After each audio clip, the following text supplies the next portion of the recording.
దానం నాగేందర్ ఎందుకు ప్లేట్ ఫిరాయిస్తున్నాడో దానం అన్న దేనికోసం ఫిరాయిస్తున్నాడో అర్థమైతలేదు. కానీ కాంగ్రెస్ పార్టీలకు పోయి కాంగ్రెస్ ప్రభుత్వం వచ్చిన తర్వాత మొదటిసారి పార్టీ మారినటువంటి ఎమ్మెల్యే దానం నాగేందర్ గారే.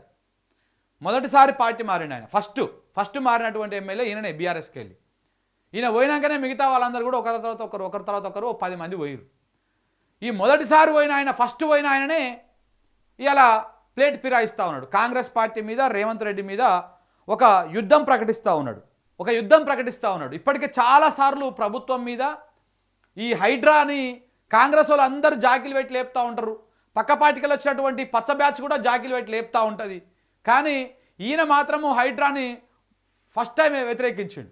ఈ హైడ్రా అనేది పెద్ద బేకార్ ముచ్చట్లు. అది హైదరాబాద్ని కొలాప్స్ అయిపోతుంది, రియల్ ఎస్టేట్ మొత్తం ఆగమైపోతుంది, దీనివల్ల ఉపయోగం లేదని చెప్పేసి దానం నాగేందర్ చెప్పిండు. అప్పుడు నిజంగా అది వాస్తవమే, అదే జరిగింది కూడా. ఇప్పుడు హైడ్రా రావడం వల్ల ఏం జరిగిందంటే హైదరాబాదు అతలాకుతలం అయిపోయింది. ఆ రియల్ ఎస్టేట్ వ్యాపారం మొత్తానికి మైనస్లకు పడిపోయింది. జీరోకి కూడా కాదు, మైనస్లకు పడిపోయింది. ఏమైనా జరుగుతున్నాయా రిజిస్ట్రేషన్లు? జరిగినా కానీ ఇంకా ఆ గత్యంతరం లేక అడ్డికి పావుషేరు అమ్ముకొని ఏదో మమ్మ అనిపించేసుకుంటున్నారు. అంతకు మించి ఇంకొకటి ఏం లేదు.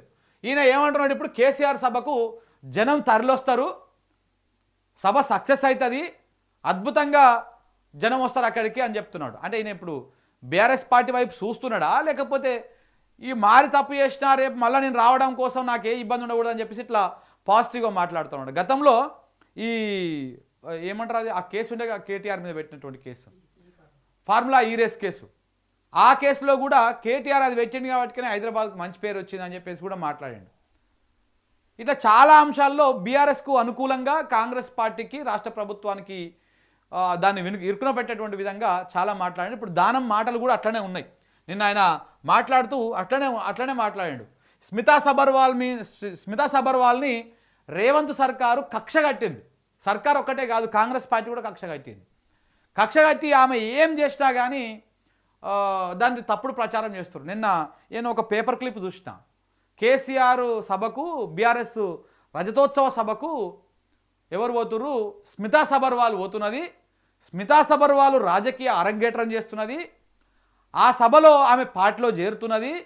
ఇప్పటికే ఆమె భర్తతోటి ఆయనకు ఏమంటారు కొంత లొల్లి నడుస్తున్నది అని చెప్పేసి ఒక ఫేక్ క్లిప్ని తయారు చేసి సోషల్ మీడియాలో బాగా సర్క్యులేట్ చేస్తూ ఉన్నారు. సో రాష్ట్ర ప్రభుత్వం పగబట్టడమే కాదు, కాంగ్రెస్ పార్టీ కూడా ఆమెను పగబట్టింది. ఎందుకు పగబట్టింది అంటే ఈమె కొంత కమిట్మెంట్ ఉన్నటువంటి ఐఏఎస్ ఆఫీసర్ ఎవరు, స్మితా సబర్వాల్. ఆమెకు కేసీఆర్ హయాంలో కొన్ని కీలక బాధ్యతలు అప్పచెప్పారు. మిషన్ భగీరథ సంబంధించినటువంటి బాధ్యతలు ఆమెకు అప్పచెప్పారు. ఆమె డైలీ దాన్ని మానిటరింగ్ చేస్తుండే. ఏ ఊర్లో ఏడ వాటర్ రాకపోయినా కానీ ఆమె దాన్ని పర్యవేక్షణ చేసి ఇమ్మీడియట్గా ఆ సమస్యను సాల్వ్ చేస్తుంటుండే. మరి అలాంటి కమిట్మెంట్ ఉన్నటువంటి ఒక ఆఫీసర్ని తీసుకుపోయి అప్రధానమైనటువంటి పోస్ట్లో వేసిర్రు. అయినా ఆమెను వదిలిపెట్టకుండా ఇంకా ఇబ్బంది పెట్టేటువంటి ప్రయత్నాలు చేస్తూ ఉన్నారు. మొన్న కంచగచ్చిబౌలి దానికి సంబంధించినటువంటి వీడియోలు కొన్ని వైరల్ అయినాయి కదా, అది ఈమె పోస్ట్ చేయలే, ఎవరో ఒక హ్యాండిల్లో పెడితే ఈమె రీట్వీట్ చేసిన దానికి ఏకంగా పోలీసులు కూడా ఈమెకు నోటీసులు ఇచ్చారు. ఇవన్నీ కూడా జరుగుతూ ఉన్నాయి. ఒక ఐఏఎస్ ఆఫీసర్కి నోటీసులు ఇచ్చి అదే ప్రభుత్వంలో ఉన్నటువంటి ఆఫీసర్కి ఇబ్బంది పెట్టేటువంటి ప్రయత్నం చేస్తూ ఉన్నారు. సో దానికి అందులో స్మితా సబర్వాల్కి దానం నాగేందర్ సపోర్ట్ చేస్తూ ఉన్నాడు. ఆమె పెట్టే ట్వీట్లో ఆమె మాట్లాడిన దాంట్లో ఏం తప్పు లేదు అని చెప్పేసి. సిఎస్ శాంతికుమార్ విషయంలో మాత్రం ఆ కోర్టు అట్లా అనడం బాధాకరం. అంటే సిఎస్ శాంతికుమార్కి మద్దతు తెలుపుతున్నట్ట, కోర్టు చెప్పిన దాన్ని సమర్థిస్తున్నట్ట. ఇదే కంచగచ్చిబౌలి వ్యవహారంలో. సో డైరెక్ట్గా అనలేడు కాబట్టి ఇట్లా అన్నట్టుగా అర్థమవుతా ఉంది. ఇక చూడాలి, ప్రభుత్వం కూడా ఆలోచించుకోవాలి. కంచగచ్చిబౌలి విషయంలో ఆ భూములని అమ్మేటువంటి ఆలోచన విరమించుకోవాలన్నట్టుగా ఆయన మాట్లాడడం జరిగింది. ఏదేమైనా దానమన్న స్వరం మారింది.